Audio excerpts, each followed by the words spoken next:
You're watching Fugitive Red Eye, and welcome to another anime review. Today I'm going to be talking about the anime series 91 Days. 91 Days is probably one of my favorite series to come out in the last 10 years.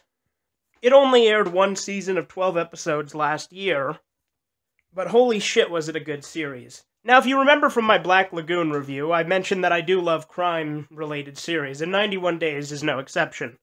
91 Days is the story of a man, Angelo Lagusa, who goes undercover in a mafia family to get revenge for the deaths of his family, because when he was a kid, the mafia murdered his mother, father, and sister.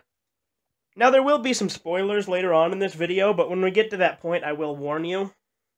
But what I've said is basically the main premise of the plot that you really need to know, and that's really all I can say without getting into spoilery territories, other than he cozies up to the Don's son.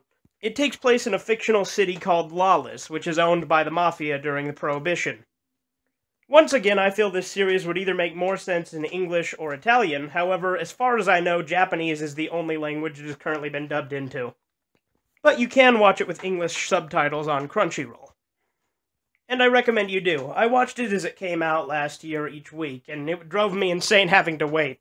This series has lots of action, lots of emotion, and almost none of the anime cliches you're used to. None of the fan service, none of that bullshit. However, I would say it probably does have some mafia movie cliches, but I love mafia movies, so there you go. Not to mention, another thing I feel worth mentioning is the theme song is done by a guy who calls himself TK. I don't know what it is about that guy, because he has a very soft-spoken voice, but anytime he's in an anime intro, it's always amazing. He's the guy who did the intro to Psycho Pass and Tokyo Ghoul, and although Psycho Pass isn't as good as Tokyo Ghoul or 91 Days with the intro, or even the series itself, it's still pretty fucking good.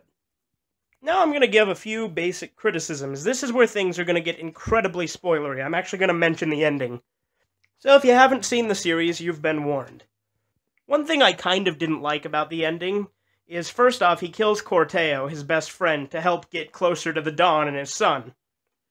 And then at the end, he doesn't even kill the Don or his son. He just ends up... Well, he gets the Don killed, and then he doesn't kill his son. Instead, the Don's son kills him, which kind of pisses me off. Basically, he starts a war destroying the mob family that destroyed him, which I get it, you know, it's kind of like an eye for an eye. He kills Nero's father, or rather gets him killed and destroys his family, similar to how his family was destroyed. But because Nero was kind of like a brother to him, even though they were enemies from the start, he decides not to kill Nero and instead lets Nero kill him, which really pissed me off.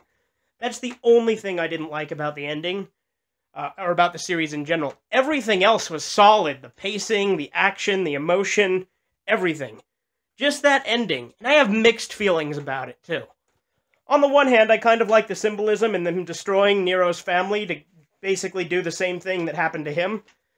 And I also kind of like he determines that his relationship with Nero was more important than revenge.